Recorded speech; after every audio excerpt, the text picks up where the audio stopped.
She's dead. Wipe her frequency. Reynolds said it the way a man throws away a receipt flat final, no hesitation. His radio man's hand hovered over the console for 1 second, looking for permission to hesitate.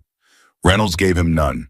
One keystroke, and Emily Carter stopped existing on every American radio in the sky above her. No confirmation, no search, no pulse check, just erasure. She was buried alive under rubble, bleeding, still breathing, still fighting, and the man who was supposed to bring her home had just decided that was someone else's problem. He had a report to write, and a dead woman made that report much simpler. If that made your blood run cold, stay with us. Subscribe to our channel, hit that notification bell, and drop your city in the comments right now. I want to see how far this story travels, because what happened next in that desert is something Reynolds never accounted for. He forgot one thing. Emily Carter did not know how to stay dead. The briefing room at Forward Operating Base Griffin smelled like burnt coffee and recycled air, and Emily Carter had long stopped noticing either. She sat at the far end of the table with her team, 6 operators, all male, so watching her with varying degrees of respect and skepticism, and she kept her eyes on the satellite imagery pinned to the board. The compound was a series of low structures near the Syrian-Iraqi border, surrounded by open ground on 3 sides and a ridge to the north. 3 confirmed heat signatures inside. 2 roving sentries, 1 high-value target, Khalid Rahman. Emily had studied Rahman for 11 months. She knew his patterns, his communication habits, his egress preferences, his documented history of executing captured American personnel.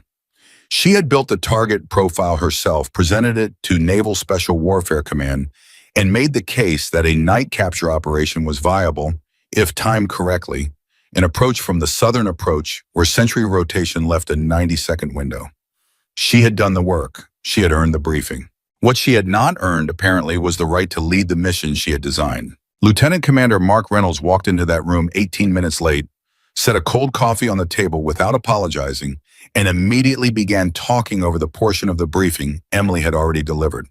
He did not acknowledge her. He did not correct himself when he restated her own analysis back to the room as if it were his own. He just talked, and the junior operators looked between the two of them with the careful neutrality of men who had learned exactly which conversations to stay out of. "Carter," Reynolds said, finally not looking at her, pointing at the rooftop structure on the satellite image. "You're on elevated overwatch. Northern exposure. You hold position until we've confirmed capture and the package is moving toward extraction." He tapped the roof like it was a minor detail. Questions. Emily looked at the structure. It was a single-story flat roof with minimal cover in a direct sightline to the approach corridor, which meant anyone watching the approach corridor also had a direct sightline to her. She had not positioned herself there in her own operational plan. She had put herself with the entry team. Reynolds had moved her. "Sir," she said, keeping her voice level, "if I'm static on that roof and they have even one shooter watching the northern perimeter, I'm exposed with no egress route." Reynolds finally looked at her. It was a particular kind of look, not hostile, not dismissive exactly, more like the expression of a man who has already made up his mind and is waiting for the other person to figure that out. "That's why you're the shooter, Carter. You handle threats before they become problems. That's your job. My job in the operational plan I wrote was breach and capture, sir. Entry team. Plans change." He picked up his coffee. "You're on the roof. We move at 2200. She looked at Tom Walker sitting 2 seats down. Tom was her closest friend on the team. The one person who had been in her corner since she'd integrated into the unit 8 months ago. Not because he was soft or because he was making a political statement, but because Tom Walker was a practical man who judged people by what they did under fire. And Emily Carter under fire was one of the most reliable humans he had ever encountered. Tom gave her a small nod that said, "Let it go for now." She let it go, but she didn't stop thinking about it. They geared up in near silence at 2130. Emily ran her own equipment check without waiting to be prompted. Optics suppressor, sidearm 3, spare magazines, medical kit, radio emergency beacon. She tested her comms twice. Both times the signal came back clean. She confirmed her frequency with the team net. She noted the time and logged it mentally. Everything was working. Everything was in order. The mission on paper had every ingredient it needed to succeed. What paper never accounted for was the man running it. The insertion was clean. They came in low and fast from the south exactly as Emily had planned it through the gap in the sentry rotation exactly as she had mapped it. She felt the familiar compression of time that always came when an operation shifted from planning to execution, the way everything became immediate and specific, the way her breathing slowed even as her pulse climbed. This was the state she trained for. This was the version of herself she trusted completely. She reached the roof while the team staged at the compound's southern wall below her. The surface was cracked concrete and loose aggregate, and she moved across it with careful weight distribution, finding her firing position in under 40 seconds. From her angle, she could see the full approach corridor, the outer gate, and the two sentries who were exactly where the satellite imagery said they would be. She ranged them, 260 meters. She settled in. Alpha elements, this is Overwatch. I have visual on both sentries. South one is stationary. North one is moving toward the gate. 30 seconds to position. Reynolds' voice came back flat and professional. Copy Overwatch. Hold for green. She held. Below her, she could feel more than hear the team moving into position. These were men she had trained with, bled with, in the sense that training makes you bleed. Split knuckles on obstacle courses, bruised ribs in combatives, the particular exhaustion of 3-day field exercises that blur the line between tired and destroyed. She knew the way each of them moved. She knew Tom Walker's breathing pattern when he was focused. She knew that their point man, a compact Marine-turned-SEAL named Rodriguez, always exhaled through his nose before he made entry. Small things, the kind of things you only know about people you've actually been in the dark with. North Sentry is at the gate, she reported. Window is open. Masked him. 18 seconds. Green, move. The team flowed through the breach point below her with the kind of precise economy that years of training produces, not robotic, not mechanical, but smooth in the way that total familiarity with a task produces smoothness. Emily tracked the sentries. North one stayed at the gate, South one turned and began his return circuit. She had him on her reticle not because she expected to fire, but because the moment you stop tracking is the moment something changes. Something changed. It wasn't the sentries, it was the lights. Every light in the compound came on at once, not the gradual sequence of someone waking up and reaching for a switch, but the instantaneous flood of a pre-planned activation, the kind that required advanced wiring and deliberate timing. In the fraction of a second that Emily's optic flooded, her mind processed the information faster than she could have articulated it. This was prepared. Someone knew they were coming. This was a trap. Contact all elements. This is a trap. Pull back. The first burst of machine gun fire came from the eastern structure, then a second from the northern wall. Then the gate exploded inward as the North Sentry, who was not a sentry at all but a trigger man, detonated a buried charge that turned the approach corridor into a killing ground. Emily was already moving, rolling left to the low parapet wall at the roof's edge, getting below the sight lines and bringing her rifle up in the same motion. Below her, the team was fighting their way back toward the breach point, and she could hear Reynolds on the radio, not commanding, not directing, but breathing hard and saying words that weren't organized into sentences yet. She keyed her own radio. Overwatch engaging eastern gun position. Somebody talk to me about the team. Walker. Tom's voice was strained but controlled. Rodriguez is down, hit in the leg. I've got him. South wall is holding, but we've got shooters on the ridge to the north. Emily, they've got the ridge. The ridge, her left flank. She swung her rifle north and found the first muzzle flash at 340 meters, took one breath and fired. The flash died. She was already tracking to the second. Eastern position is suppressed, she called. I have two on the ridge, working it. She put the second ridge shooter down before he could reposition. A third appeared 40 meters left of the second, and she tracked him, led him by half a step, and fired again. 3 rounds total. 3 targets neutralized. Her hands were completely steady. Her breathing was controlled and rhythmic. This was not bravado or performance. This was 11 years of practice distilled into automatic function under conditions that would have paralyzed most people. North Ridge is clear, she reported. Team, what is your status? Moving, Reynolds said, and his voice had reorganized itself into something that resembled command authority. All elements collapse to the extraction point. Carter, maintain Overwatch until we're clear. Copy. She maintained overwatch. She tracked two more fighters who were repositioning from the eastern structure toward the team's egress route, and she put both of them down before they could establish firing positions. She was so focused on the approach corridor, on the men below her who needed those threats removed, that she did not hear the RPG launch from the western corner of the compound. The angle she had told Reynolds was a vulnerability. The angle she had said needed a second operator until the round was already in flight. The impact did not feel like an explosion at first. It felt like the world moving sideways. The western edge of the roof structure disintegrated. The concussive force hit her like a wall, not sharp but massive, the way water hits you when a wave catches you wrong. She was thrown. She had the sense of the roof's surface disappearing beneath her, of the air being full of material that had been solid a moment before.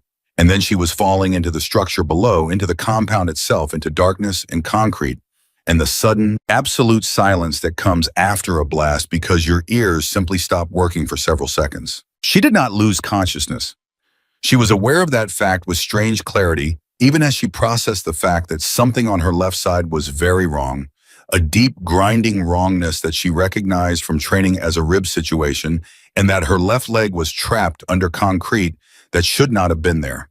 Her rifle was gone, her helmet was still on, her radio was clipped to her chest rig, and she reached for it automatically, instinctively, and keyed it. Overwatch is down. I'm inside the structure, also the structure west side. I'm mobile, I think. I need static, not the static of interference or distance, the flat, complete static of a frequency that was no longer active on the network. She tried again. She tried 3 times. She tried switching to the secondary frequency, the emergency backup, the direct channel to the extraction helicopter. Every frequency returned the same answer. Nothing. She lay in the rubble of the western room of the compound, her ribs screaming, her leg pinned, and she listened to the sounds of the firefight outside gradually moving away from her, moving toward the extraction point, moving without her. Above her, through the shattered wall, she could see the helicopter's running lights as it lifted above the compound perimeter and banked south. It did not circle. It did not make a second approach. It banked south and flew, and the light shrank and disappeared. On the helicopter, Tom Walker was watching the compound drop away below him, and the western corner of the compound, the corner where the roof had been, where Emily had been, was a blackened wound in the structure's face, and he was already reaching for Reynolds' arm. "We have to go back. She was on that roof." "She didn't make it, Walker." Reynolds did not look at him. "You don't know that? You don't know she didn't?" Nobody survives a direct RPG hit on a structure that size. Reynolds' voice was even, practiced even. "Carter is gone. We're mission essential personnel -1, and we are returning to Griffin. She could be in the rubble. She could be..." Walker. Reynolds turned and looked at him with an expression that was not grief and was not guilt and was not quite either of the things it was performing. "Stand down. That is an order." Tom Walker sat back in his seat. His hands were shaking. He gripped the grab bar above the door and stared at the dark ground below him and said nothing because there was nothing left to say that would move Reynolds, and he knew it. And the knowing of it was its own kind of violence. In the rubble of the compound, Emily Carter began working her leg free from the concrete. It took her 11 minutes. She knew this because she counted her breathing 4-count inhale, 4-count exhale, the method she used to manage pain without surrendering to it, and she tracked the cycles, and when she finally pulled her leg clear, the count told her 11 minutes had passed. The leg was not broken. She established this by standing on it, but something in the tissue of her left thigh had been torn by the pressure, and it sent a white sheet of pain through her hip every time she put weight on it. She would put weight on it anyway. That was not a decision. It was simply what happened next. She found a section of wall that was still standing and used it to stabilize herself while she assessed. Her rifle was gone, buried somewhere she could not immediately locate. Her sidearm was still holstered. She checked it, confirmed it was functional. 6-round magazine, plus 1 in the chamber. Her medical kit was intact. She had 2 chemical light sticks, a folding knife, a compass, and the useless radio. She had approximately half a liter of water in the hydration reservoir on her back, and she did not know how much the impact had damaged the line. She drank carefully, tasting dust and copper. She was inside a destroyed compound near the Syrian-Iraqi border. Her team had left without her. Her radio was dead. She had a handgun, a knife, and a broken rib situation that made every breath a specific conversation with pain. She did not panic. Panic was a luxury she had never been able to afford, and she did not start affording it now. She moved to the compound's interior and began to clear what remained of it with her sidearm, up moving carefully through the destroyed rooms because the compound might not be completely empty, and because moving carefully was what you did. The eastern and northern structures were abandoned. The fighters who had set the trap had withdrawn when their ambush succeeded, or at least when they believed it had succeeded. She found expended brass. She found equipment that had been left in evacuation haste. She found a water bottle nearly full and she took it. In the third room she searched, she found a radio that was not her radio, a locally produced unit, older, running a different frequency. She powered it on. It hummed with life. She was not immediately connected to the American military network, but she was connected to something, and that something carried voices, and those voices were speaking Arabic, and Emily Carter's Arabic was functional, if not elegant, and she stopped moving and listened. The voice on the radio was giving directions, coordinates. It referenced a canyon system she recognized from her 11 months of study, a known terrain feature 26 kilometers northeast of her current position, a natural fortification she had flagged in her target profile as Khalid Rahman's most likely defensive fallback position. The voice on the radio was directing the movement of a package. It used the word package. It gave a timeline. Khalid Rahman was being moved. He had escaped the compound before the raid had even begun, which meant someone had told him to move, which meant the trap was not improvised. It was planned. Someone with access to the operational timeline had told him to run and had told his fighters to set the ambush and had left Emily Carter on a rooftop with no egress in a vulnerability on her left flank that she herself had identified and documented and reported. She sat in the destroyed room with the enemy radio in her hands and the map of the terrain in her memory and her broken ribs making every breath a small argument, and she understood with the cold specific clarity that settles over a person when something impossible becomes something simply true, that she wasn't the victim of bad luck. She was the victim of design. Reynolds had put her on that roof. Reynolds had left her flank exposed. Reynolds had wiped her frequency. Reynolds had declared her dead without checking. She was supposed to die here. The mission was supposed to fail here. And Khalid Rahman was supposed to walk away, and Reynolds was supposed to file a report about a mission that was ambushed and a brave operator who didn't make it out. And the truth was supposed to be buried in the Syrian desert along with Emily Carter's body. She set the radio down. She drank the water she had found. She pressed her hand against her left side and felt the specific wrongness of the ribs and acknowledged it the way you acknowledge a difficult colleague noted, not ignored, managed, rather than resolved. She thought about Tom Walker on that helicopter, watching the compound drop away, his hands shaking around the grab bar. Tom had wanted to come back for her. Tom had been ordered not to. Tom would be at Griffin right now, believing she was dead, carrying that belief like something that had been done to him. She was going to need to disabuse him of that. But first she needed to do something else. She needed to cross 26 kilometers of open desert terrain injured and alone and under-equipped in a race against the movement of the highest value target her country had been hunting for the better part of 2 years. She needed to do this before Rahman disappeared into the canyon stronghold and became unreachable again. She needed to do this without any support, without any extraction, without anyone in the world knowing she was still alive. She needed to do this not because she had been ordered to, but because the alternative was to walk away from it, and Emily Carter had walked away from nothing in her 32 years of life, and she was not starting tonight. She stood up. Her leg argued with her. She ignored the argument. She checked her compass. Northeast, 26 kilometers. She oriented herself, fixed the direction in her body's sense of motion, and began to walk. The desert at night was cool and vast and indifferent to everything she was carrying, and she moved through it with the particular determination of a person who has replaced all other considerations with a single forward motion. Not hope, not anger, not fear, just direction. Just the next step, and then the one after that, and then the one after that for as long as it took.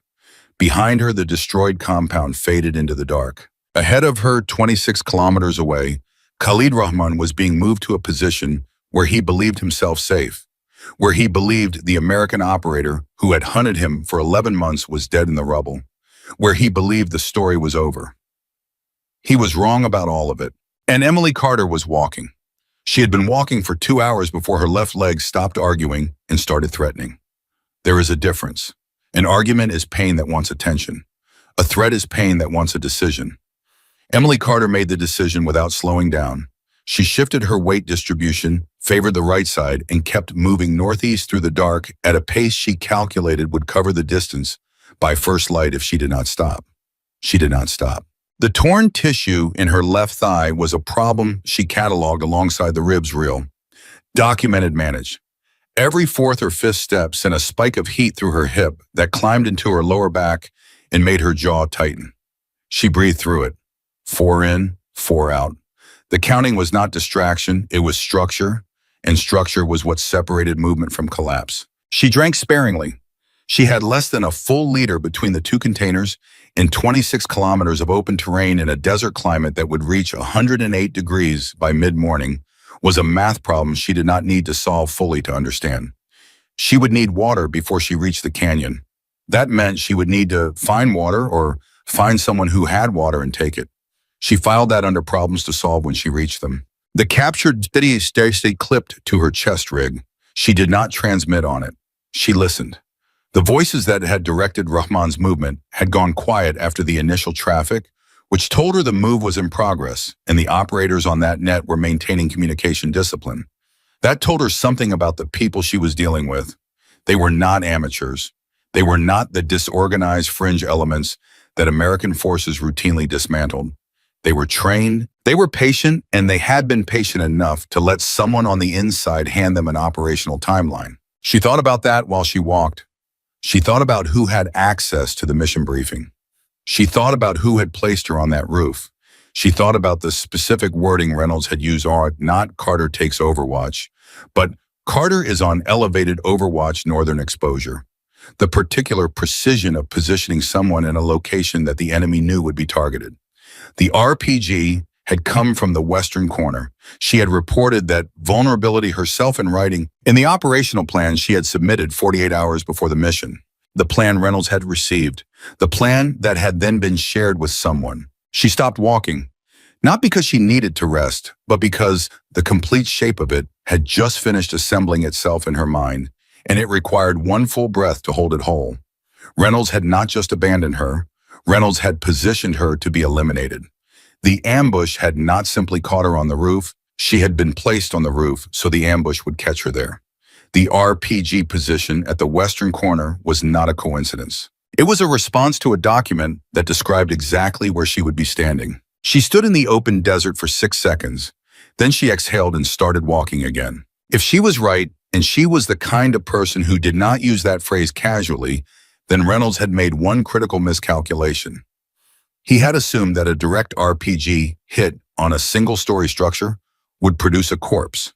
It had produced her instead, which meant he was currently at Griffin, filing his report, believing his problem was solved, and the one person who could unravel everything he had built was 24 kilometers away from the man Reynolds had been working to protect. She was no longer just chasing Khalid Rahman because he was a high-value target.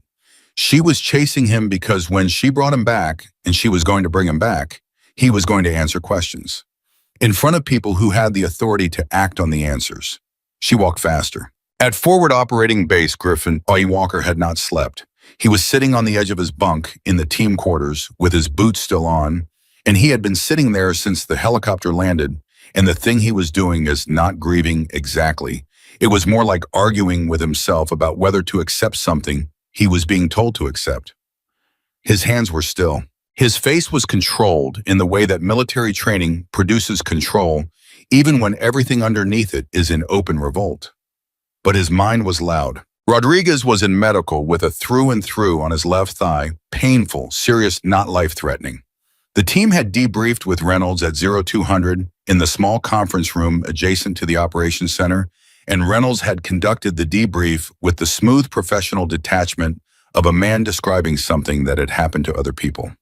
He had documented the ambush, documented the casualties, documented Emily's position on the roof at the time of the RPG impact, and he had used the word confirmed when he described her status. Tom had sat across that table from Reynolds and watched him say the word confirmed and thought you did not confirm anything. You watched a structure get hit, and you made a decision, and you called it confirmation. He had not said this out loud. He had said, "Sir, I'd like to request a return sweep of the compound. If there's any request denied." Reynolds had not even looked up from his notes. The compound is a compromised hostile position. We are not sending personnel back into an active threat zone for a recovery that has no operational value. She might not be dead, sir. Reynolds had looked up then. She took a direct RPG hit on a collapsing structure walker. I understand this is difficult, but I need you focused on the debrief, not on... I heard her on the radio. Tom's voice had not risen. It had done the opposite drop to something quiet and very precise. After the hit, I heard her voice on the net. She was calling her position. The room had gone very still. Reynolds held Tom's eyes for a moment. Something moved behind his expression. Not guilt, not quite, but something that knew guilt and had made an arrangement with it. Signal confusion is common in high-intensity engagements. What you heard, I know her voice, sir. What you heard, Reynolds continued in a tone that closed the subject like a door closing, was radio interference. Emily Carter is gone. I am sorry, Walker. I genuinely am. But that is the operational reality, and I need every person in this room to accept that reality and be ready to function at 0600. Are we clear? Tom Walker had said nothing, which Reynolds had chosen to interpret as agreement. Now Tom was on his bunk, still in his boots, running the same sequence through his mind for the 40th time. He had heard her voice. He was certain of it.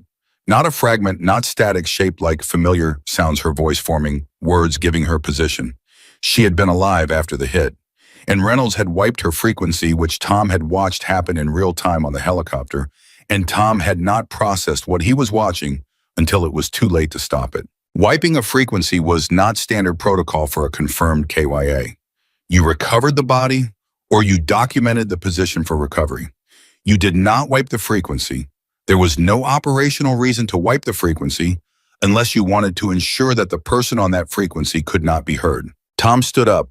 He walked to the door of the team quarters, opened it, and looked down the corridor toward the operations center.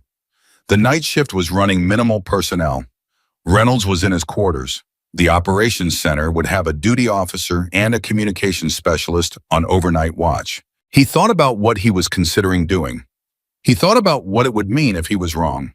Then he thought about Emily Carter's voice on a frequency that was then immediately wiped, and he walked down the corridor toward the operations center. The comms specialist on duty was a young petty officer named Diaz, who had been at Griffin for 4 months and had, in Tom's assessment, the specific quality of someone who did the job correctly, because doing the job incorrectly made him personally uncomfortable. Tom liked this about Diaz. It was useful now. Petty Officer Diaz, Tom said, keeping his voice conversational.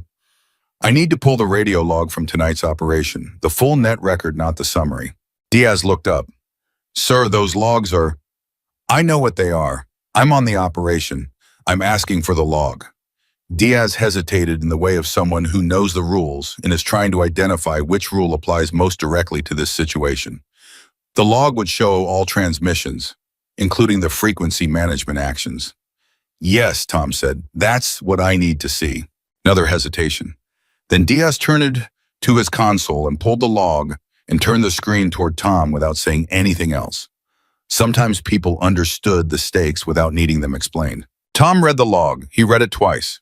The transmission from Emily's frequency, her voice, her position, report clear as anything was timestamped 4 minutes and 17 seconds after the RPG impact.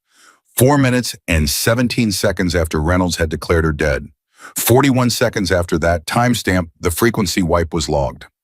Logged by Reynolds' direct order notation included, which meant Reynolds had heard the transmission too, or had been informed of it, and had responded by removing her from the network. He had heard her, he had known she was alive, and he had wiped her frequency anyway.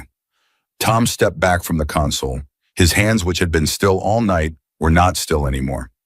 Diaz, he said, Sir, this log, does it auto-archive to the command record at Griffin? Yes, sir, every 6 hours. Next archive is at 0600. Okay. Tom looked at the screen one more time. Then he looked at Diaz. Thank you. He walked back down the corridor. He was not going to his quarters. He was going to find a way to transmit on a frequency that Reynolds had not wiped to a person who was not on Reynolds' network, who had the authority to authorize an independent search. He had 4 hours before 0600. He was going to use all of them. Emily found the first water at kilometer 11. She heard it before she reached it. Not running water, a storage container, a buried cistern with a rusted manual pump that someone had installed to serve a settlement that no longer existed. She pumped it twice and caught the water in her palm and smelled it before she drank. It was mineral heavy and warm, and it was the best thing she had tasted in her life. She drank half a liter, slowly filled both her containers, and kept moving. At kilometer 14, she found the sentry. He was not positioned in a way that suggested he was watching for her specifically. He was watching the road, a dirt track running northeast, presumably the road Rahman's convoy had taken. He was alone, which told her he was a rear element left behind to watch for pursuit and report it. She had smelled the cigarette smoke before she saw him. She stopped and cataloged him from 60 meters. Rifle, she recognized the profile even at this distance. Sidearm, radio, canteen. She needed at least 3 of those 4 things. The math was not complicated. The execution required patience, which she had, in silence, which the terrain provided, in the willingness to close 60 meters of open ground without cover on a torn leg with broken ribs, which she also had, because the alternative was to go around him and reach Rahman with a handgun and 6 rounds of ammunition. She went around him in the opposite direction from what he expected. Not from behind, which would be his trained concern, but from his left side, the side facing open ground, the side no one was supposed to approach because there was no cover. She moved flat and slow, using the ground contours she could barely see, and the torn thigh made every forward push a specific exercise in refusing to make sounds. She was within 8 meters before he moved, and when he moved, it was to light another cigarette, and the lighter gave her the position of his head and hands with precision, and she came up from the ground in one motion that her body protested loudly and did not get to vote on. She had the knife at his throat before he finished exhaling the first drag. He understood immediately. She felt the understanding in the way his muscles stopped rather than tensed. Radio, she said in Arabic, put it on the ground. He complied. Rifle. He complied. She bound his wrists with the webbing from his own equipment, gagged him with his own shemagh, and took the rifle, the radio, and his canteen. She checked the rifle loaded, clean, functional. She chambered around. She looked at him for a moment before she moved on. He was young, 20 maybe, scared in the way of someone who has just learned that the thing they were protecting against is different from what they imagined. Tell them, she said in Arabic, that the American is coming. Tell them she is not dead. Tell them to get Khalid Rahman ready because he is going home with her. She left him there and continued northeast. She now had a rifle. At forward operating base, Griffin Reynolds had been awake for 30 minutes when his duty aide knocked on the door of his quarters. He had slept 4 hours, which was his standard, and he felt the particular alertness of someone who has resolved a difficult situation and has moved past the point of second-guessing it. Emily Carter was dead. The mission had been compromised by a leak that he would blame on faulty intelligence. Rahman had escaped, which was unfortunate, but not his failure. Ambush admissions did not produce successful captures, and the ambush had been the intelligence failure. He had the narrative organized. He had the report drafted. He had everything he needed. What he did not have was an explanation for why his communications specialist was flagging an anomaly on the captured enemy radio network. What kind of anomaly? Reynolds said, not inviting the aide in. Traffic, sir, on one of the frequencies we've been monitoring out of the canyon region. It came in about 40 minutes ago. The aide held out a transcript. The analyst flagged it because of the phrasing. Reynolds took the transcript. He read it. He read it again. The message, translated from Arabic, reported that a single American operator had disarmed a rear element sentry at kilometer 14 on the northeast road. The operator had been described as a woman, injured, armed with a rifle taken from the sentry, moving toward the canyon stronghold. The message included a direct quote from the operator, which the sentry had apparently been panicked enough to transmit verbatim. Tell them the American is coming. Tell them she is not dead. Reynolds stood in the doorway of his quarters, holding the transcript, and his face was doing something it had not done since the helicopter ride back. It was having trouble. The arrangement he had made with himself, the clean narrative, the organized report, it was encountering new information, and the new information did not fit. And the place where it did not fit was very specifically the part where Emily Carter was dead. She was not dead. She was at kilometer 14 on the Northeast Road, arm moving and apparently in communication with the enemy through the very act of refusing to be eliminated. She had disarmed a sentry. She had taken his rifle.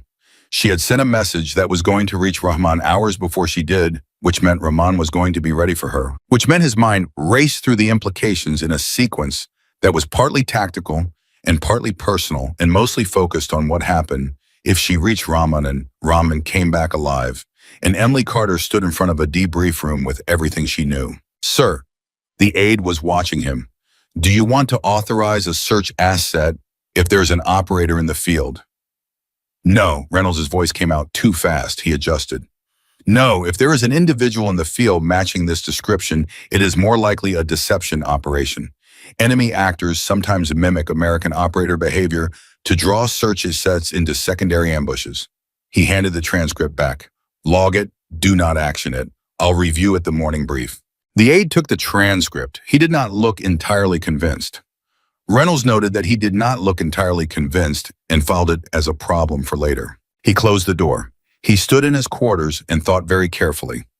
Emily Carter was alive, injured alone on foot in open terrain, and heading toward a canyon stronghold full of armed fighters with nothing but a captured rifle and whatever was left of her body after a direct RPG blast. The rational probability was that she would not reach the stronghold. The rational probability was that the desert or the fighters or the fever that she almost certainly had by now torn tissue. In the field, no antibiotics, extreme physical stress would stop her before she reached Khalid Rahman. The rational probability. He had told himself the same thing when he wiped her frequency. She was buried under rubble. She probably wouldn't make it. The rational probability was death. And she had walked out of that rubble and covered 14 kilometers through open desert and disarmed a man along the way. He sat on the edge of his bunk. He was going to need to think about contingencies. He was going to need to think about what the story looked like if she came back.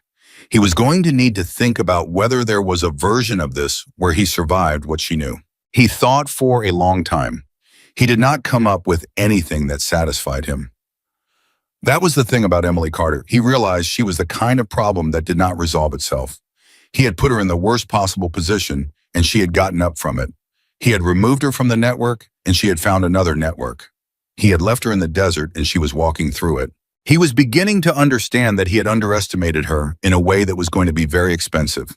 Emily had covered 19 kilometers when the fever arrived. She had been waiting for it, not with fear, but with the specific resignation of someone who knows the body's processes and understands that torn tissue, plus physical stress, plus dehydration, plus desert exposure produces a predictable result. And the result had arrived on schedule. It started as a heaviness behind her eyes and a warmth in her face that was separate from the ambient heat. And she noted it the way she had noted everything since the rubble catalog managed not permitted to have a vote in what happened next. She stopped, drank water, ate the single nutrition bar she found in the sentry's gear, and gave herself 3 minutes sitting on the ground with her back against a rise in the terrain. 3 minutes. She counted them. Then she stood up. Her vision was slightly swimmy. Her left side had moved from argument to open declaration of hostilities. The fever made the starlight look slightly blurred at the edges, which was a problem for anything requiring precision, and precision was her primary asset at the canyon, so she inventoried this carefully. She was not incapacitated. She was degraded. There was a difference, and she was going to operate in the space between them for as long as she had to. The canyon was 7 kilometers ahead. Somewhere inside it, Khalid Rahman was believing himself safe, believing the American who had hunted him for 11 months was dead in the rubble of a compound, believing this night had gone exactly as planned. She was going to introduce him to the version of events where it had not. Tom Walker sent the radio log to a Naval Special Warfare Command liaison officer at 0430. Not through Griffin's command structure, through a back channel he had spent 40 minutes identifying a direct frequency monitored by NSWC duty personnel for exactly the kind of situation where the command structure itself was the problem. He did not editorialize. He transmitted the log timestamp, the frequency wipe notation, the authorization signature that was Reynolds' own, and the 4-minute, 17-second gap between Emily's final transmission and the wipe order. He let the data speak. Then he transmitted one sentence of his own. I believe Chief Carter is still alive in the field. I believe she was abandoned deliberately. Request independent verification and authorization for search assets. Then he sat down next to Diaz's console and waited. Diaz pretended to be doing something else and did not say a word, which Tom appreciated because there was nothing to say. 31 minutes later, the NSWC liaison came back on the channel.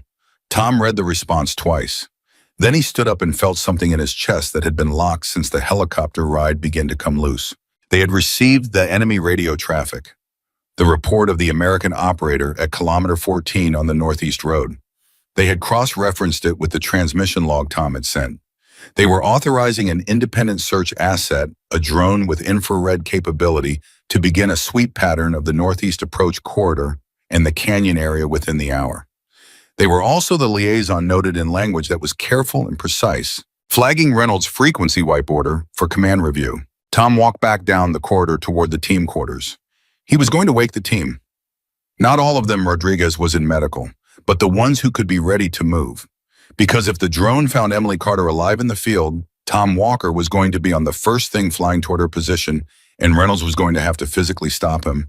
And Tom was betting Reynolds did not have the stomach for that particular confrontation. Not anymore.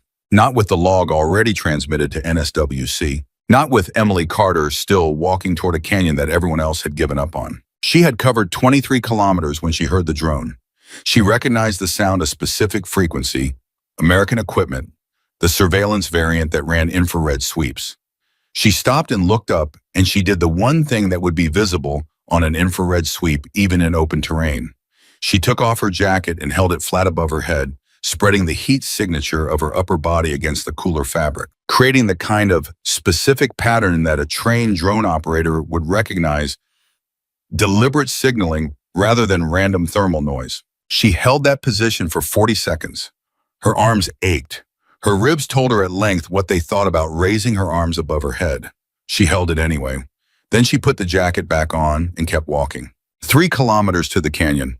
The fever was doing something interesting to her sense of time. The distance felt both close and very far in the way that fever collapses the reliable relationship between the mind's estimate and the body's reality. She was thirsty again. She drank the last of her water and felt the bottom of the container and understood that the next water was in the canyon, which was fine because she was going to the canyon. Above her, unseen in the dark, a drone operator at a remote station was transmitting a report that included the words, confirmed live American operator, deliberate signaling behavior, injured mobile approaching canyon system from the southwest. The report was going to Tom Walker. It was going to NSWC.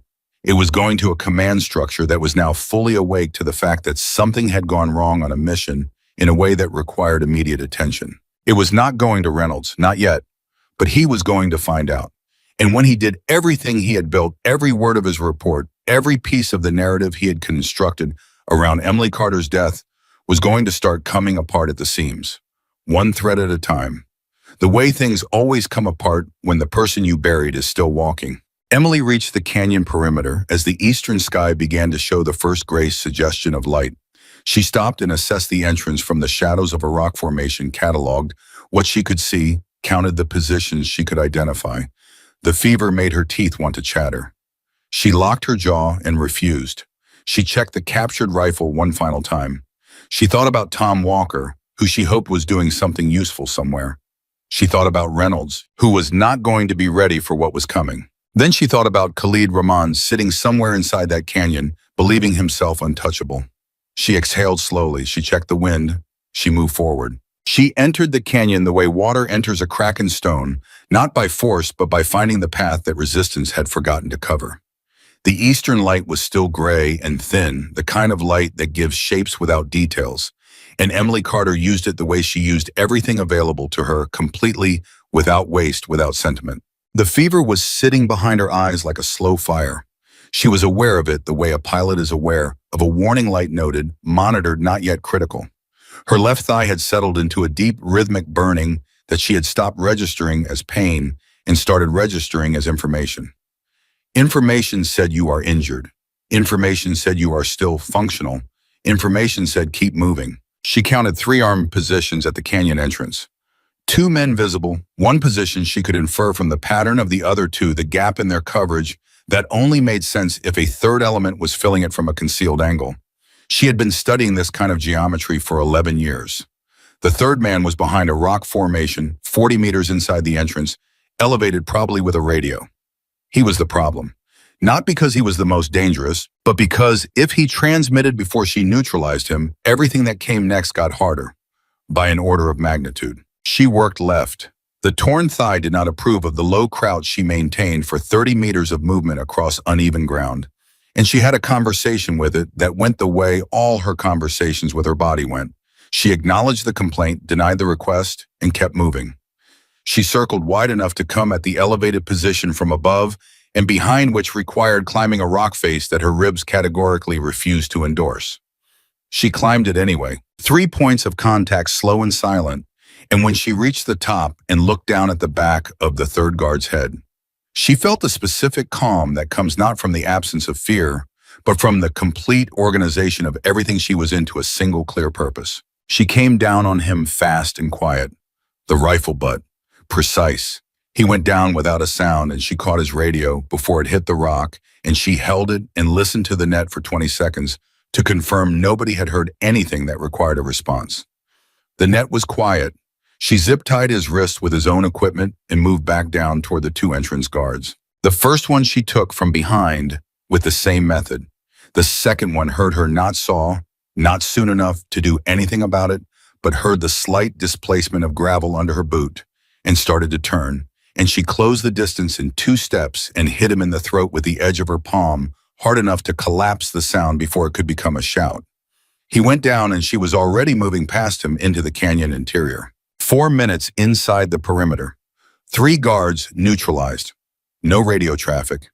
She stopped and breathed and let her vision stabilize because the fever was doing something to her depth perception that she needed to correct before she went any further. She closed her eyes for 3 full seconds, which was an act of discipline rather than rest, resetting the visual system, forcing the brain to recalibrate. When she opened them, the swimmy quality had reduced to something she could work with. The canyon interior was a system of interconnected passages and natural chambers that she had studied from satellite imagery for 11 months. She knew the general architecture. She did not know the specific positions of Rahman's current security detail, how many men had arrived with the convoy, or where exactly in the canyon system he was being held, because held was not quite the right word for a man voluntarily retreating to his own stronghold, but located was close enough. She moved toward the primary chamber, which the satellite data and her own analytical work suggested was the most defensible deep position in the system. She found the next guard at the first interior junction. He was awake, alert, and had a clear sight line down the approach corridor. She could not take him the way she had taken the others. The approach was too open, and even with the fever affecting her, she understood that a frontal approach on an alert armed man with a clear sight line was not a tactic so much as a way to stop being a problem. She waited. People who are waiting for things that do not arrive eventually start waiting less carefully. It took him 9 minutes. When he shifted his weight and turned his head to check the passage behind him, a habit automatic, exactly the kind of small relaxation of vigilance that extended quiet produces, she moved. She was inside his guard before he could complete the turn.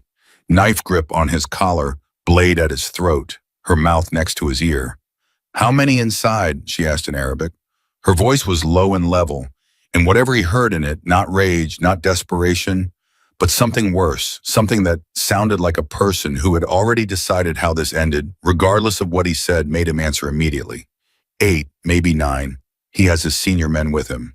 "Where?" "Primary chamber, all the way in." "Is he expecting me?" A pause, a very short one. Yes, she had expected that. She had told the sentry at kilometer 14 to tell them she was coming. She had done that deliberately, which some people might have considered a tactical error, in which she considered the opposite. If Rahman was expecting her, he was focused on her arrival, which meant he was not focused on anything else. And a man who is waiting for a specific threat sometimes stops watching for unexpected ones. She was going to be very unexpected. She bound the guard and moved forward. At Forward Operating Base Griffin, the morning briefing was scheduled for 0600, And at 0547, Lieutenant Commander Mark Reynolds walked into the operations center and found Tom Walker already there standing next to the duty communications console with an expression that Reynolds had not seen on Tom Walker before. It was not grief. It was not the controlled neutrality Tom had been wearing since the debrief. It was something much worse. It was the expression of a man who has stopped waiting for permission. Walker Reynolds said, keeping his voice even, "Briefing is in 13 minutes. I know." Tom did not move from the console. "Sir, I transmitted the radio log from last night's operation to NSWC Command Liaison at 0430. They've authorized a drone asset sweep of the Canyon region. They're also flagging the frequency wipe order for command review."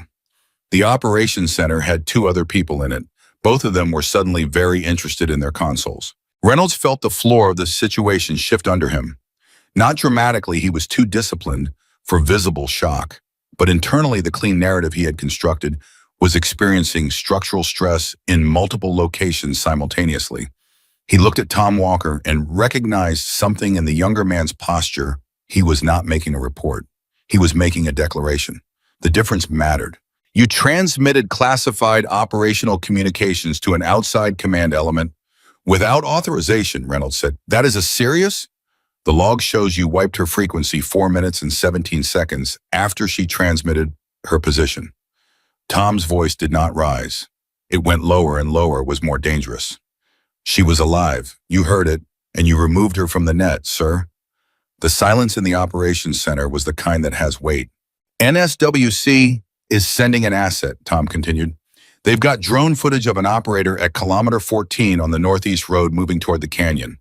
She signaled the drone. She's inside the canyon right now, sir, right now. And I'm going to be on the first bird out there when they authorize extraction. I am telling you this as a courtesy." Reynolds looked at him for a long moment. There were things he could say. There were positions he could take. He was calculating them in real time, the counter-arguments, the authority he could invoke, the narrative frameworks that might still contain this situation. He calculated and found that none of them worked because the variable he kept running into was Emily Carter, who was inside the canyon system right now. And if she came out of that canyon with Khalid Rahman, the conversation Reynolds was trying to avoid having was going to happen whether he authorized it or not. "Walker," he said finally, "Sir, I want you to understand that what you're describing—" "I understand exactly what I'm describing," Tom said. "Do you?" Reynolds said nothing. Tom Walker turned back to the console. Emily had cleared 6 of Rahman's 9 men before they understood what was happening to them. This was the advantage that the message she had sent from kilometer 14 had accidentally created. They were all watching the front, the main approach, the entry she had announced. They were not watching the interior passages, the angles between positions, the places that required an enemy to already be inside the perimeter in order to use them. She was already inside. She had been inside for 22 minutes. And she was moving through their formation like something they did not have a category for, not an assault, not an infiltration in any conventional sense, but a systematic and quiet reduction of their numbers that worked from the outside in toward the primary chamber where Rahman was waiting. She took the 6th man at a junction 20 meters from the primary chamber. He heard her that time properly, heard her spun fast, got his rifle up, and she was already inside the barrel's arc. And she drove the rifle sideways with her left arm, which her ribs immediately classified as a war crime, and she hit him with the butt of her own rifle with her right hand. And he went down, and she went down with him, because the combination of the twist and the impact on her left side had taken something from her that she was going to need to replace from somewhere, and she was not sure where the reserves were anymore. She lay on the ground for 5 seconds. Actual ground. She had not been horizontal since the rubble. And the horizontal was trying to tell her something, trying to say, "Stay rest, you have done enough." And she told it in no uncertain terms that she had not done enough. That enough was going to look very specific, and she was going to recognize it when she got there, and she got up. 3 more inside the primary chamber, and Rahman. She reached the entrance to the primary chamber and stopped with her back against the rock wall beside the opening and listened. She could hear voices. 2 men talking in the low, careful tone of people managing anxiety. And one voice that was different, calmer in control, the voice of a man accustomed to other people managing their anxiety around him while he managed nothing. She had listened to recordings of Khalid Rahman's voice for 11 months. She would have recognized it at half the volume. She is one person, Rahman was saying in Arabic. Injured, fevered, coming here on foot after 3 days in the desert. Even if she reaches this room, what exactly does one dying woman do to us? One of the other voices said something low that Emily did not catch. Then we wait, Rahman said. Let her come. I want to look at her. I want to understand what kind of person keeps walking when any rational human being would lie down. I find that kind of person interesting. Emily thought, good. Stay interested. She stepped around the corner and into the chamber. The two guards reacted immediately. They were good, fast trained, moving to angles that would put her in a crossfire. She had accounted for this. She had positioned herself in the chamber entrance, not in the center of the opening, but at the left edge, which collapsed one guard's angle entirely and reduced the second guard's to a narrow corridor that she was already moving out of as she came through. She hit the first guard with a controlled burst from the captured rifle, not lethal. She needed witnesses. She needed people alive. Center mass the impact, throwing him back. The second guard she shot in the shoulder before he could complete his pivot. Both men down, both alive, both done. She turned to Khalid Rahman. He was standing at the far end of the chamber, and he was looking at her with an expression she had not anticipated. Not fear, not calculation, genuine unguarded fascination. He looked at the rifle in her hands. He looked at the way she was standing, which even she knew was not standing so much as organized, leaning her weight distributed in a pattern that allowed for function at the cost of everything else. He looked at her face, which the fever and the 3 days had done things to that she was not particularly interested in cataloging. And he almost smiled. You are real, he said in English. His English was clean and educated. I thought they were exaggerating. They weren't. Emily kept the rifle on him. Her hands were steady. She was very proud of that. You have been walking for 3 days. You have broken ribs and a fever and a leg that is not working correctly. He tilted his head slightly. What exactly is your plan from here? You're coming with me. He almost smiled again. And how far do you think you'll get in your condition carrying a prisoner? Far enough. She crossed the chamber toward him, and he watched her come with the expression of a man watching something that he cannot fully account for. Turn around. You know, he said, not turning around. The man who sent you here, the man who positioned you on that roof, who arranged the ambush, who removed you from the radio network, he is not going to be happy that you survived. She stopped. What did you say, Reynolds? Rahman said the name simply without drama. He contacted us 6 days before the operation. He provided the timeline, your team's approach, route, your specific position on the roof. He paused. He told us you were the one who built the target profile. He told us you were the most dangerous person on the team. He asked us to ensure you did not survive the engagement. The chamber was very quiet. Emily's hands were still steady. The rifle was still on Rahman. But something in the architecture of what she had suspected was now being replaced by something confirmed, and confirmed had a different weight. He wanted you dead specifically, Rahman continued. Not the others, you. Because you had built the profile, you knew the case too well, and if the operation failed with you alive, you would ask questions that he could not answer. He paused again. I am telling you this not as a gesture of goodwill. I am telling you because I find it significant that the man who tried to have you killed sent you here by failing to kill you, and now you are going to take me back. And everything he tried to prevent is going to happen anyway. There is something almost elegant about it. Emily looked at him for 3 full seconds. Then she said, turn around. He turned around. She zip-tied his wrist with the last of her webbing and turned him back to face her. He was studying her with the same expression, not fear, genuine intellectual attention, the look of a man who is processing something that falls outside his established categories. You are going to collapse before we reach the canyon entrance, he said. What do you do then? I get up. She gestured toward the chamber opening. Move. He moved. She followed, and the 3 days of desert, in the fever in the ribs and the torn thigh, and everything else she had been carrying without putting down were all still there, all present, all cataloged and managed and not given a vote. She walked behind Khalid Rahman through the interior passages of his own stronghold, past the guards she had left bound and alive, toward the gray morning light at the canyon entrance. At Forward Operating Base Griffin, the NSWC liaison had been on the line with Tom Walker for 11 minutes when the drone operator's report came through. Tom read it on the console screen, and his jaw did something complicated. The drone had a thermal read on two heat signatures moving through the canyon exit one, moving under their own power with the gait pattern of someone injured. One only moving in the constrained, shuffling pattern, consistent with bound wrists and directed movement. She had done it. She was coming out. Tom turned to the duty officer. "I need a bird, now. Medical personnel on board. Full extraction package." The duty officer looked at him, looked at the screen, looked at the NSWC authorization that was sitting on the console. "Authorized," he said. Tom was already moving toward the door. He stopped once, turned back, and looked at Reynolds, who had been standing at the far side of the operations center for the past 20 minutes in the specific stillnesses of a man whose options have been reducing one by one. "Sir," Tom said, "she's coming back with Rahman alive." He let that land.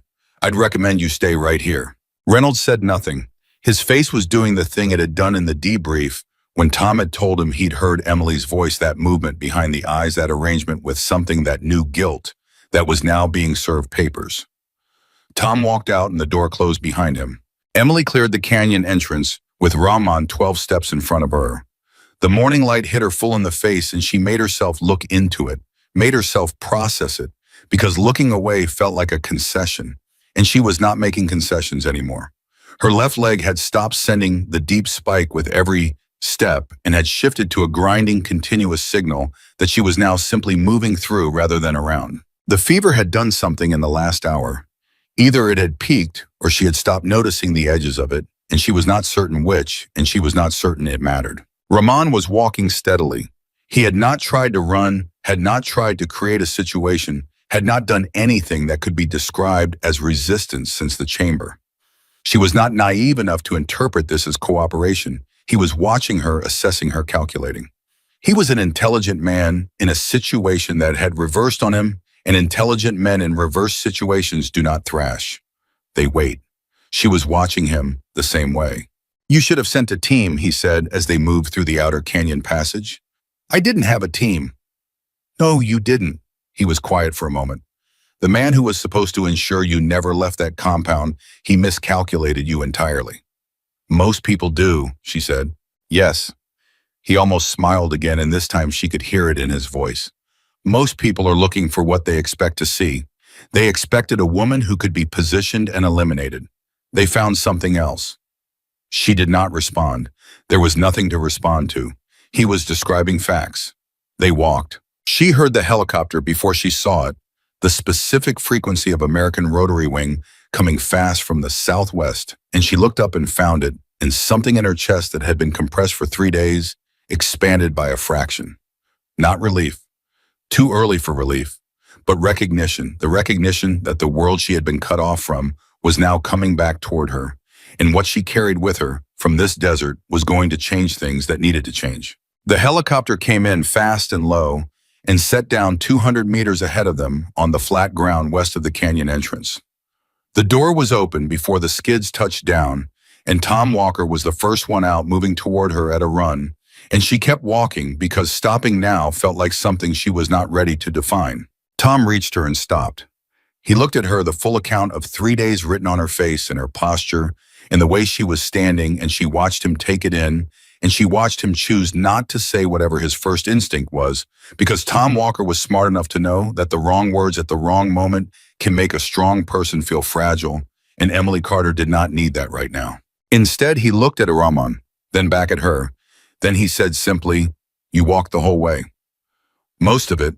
She pushed Rahman forward gently. "Medical can wait 2 minutes. Get him secured first." Tom took Rahman's arm and turned him toward the helicopter, and 2 other operators from the bird moved forward to take over the custody.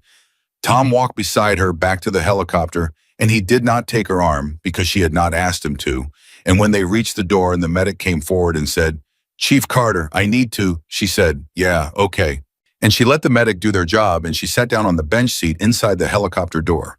And she did not lie down because lying down still felt like a concession. The helicopter lifted. She looked down through the open door at the canyon below, at the desert she had crossed, at the 26 kilometers of open ground between the destroyed compound and the place where Khalid Rahman had believed himself untouchable. She looked at it without drama, without ceremony. She had crossed it. It was terrain she had crossed. The meaning of it would have to wait for a moment when she had the capacity to let it arrive. Rahman was zip-tied to a cargo anchor point at the far end of the helicopter. He was watching her. She looked back at him, and he held her gaze for a moment, and then he nodded, not surrender, not deference, something more like acknowledgement. The nod of a man who has encountered something and has the honesty to register what it was. She looked away from him. She looked at Tom, who was sitting across from her, and Tom was looking at her with something in his face that he was working to keep measured and was not entirely succeeding at. "Reynolds is at Griffin," he said. "I know. NSWC flagged the frequency wipe. They've got the log. He's going to be questioned." "I know." She looked at her hands. They were still steady, which she still found professionally satisfying.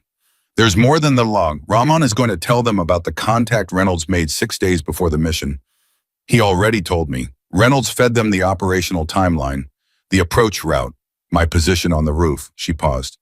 "He told them specifically to make sure I didn't survive." Tom was very still. "He wanted me dead," she said, not with emotion, as a statement of operational fact. "Now the mission failed, me specifically, because I knew the case too well."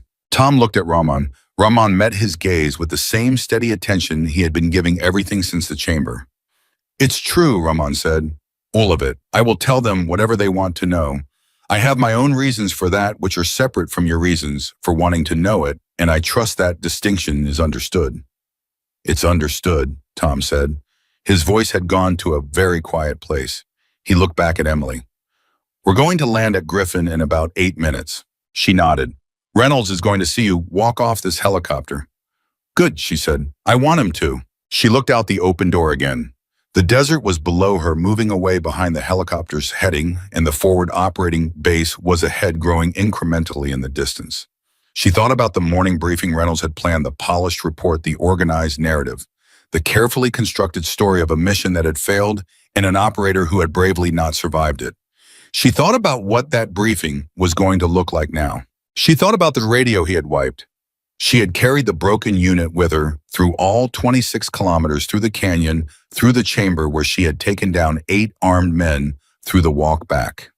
It was still on her chest rig. She had not dropped it because it was evidence, and evidence was something you protected.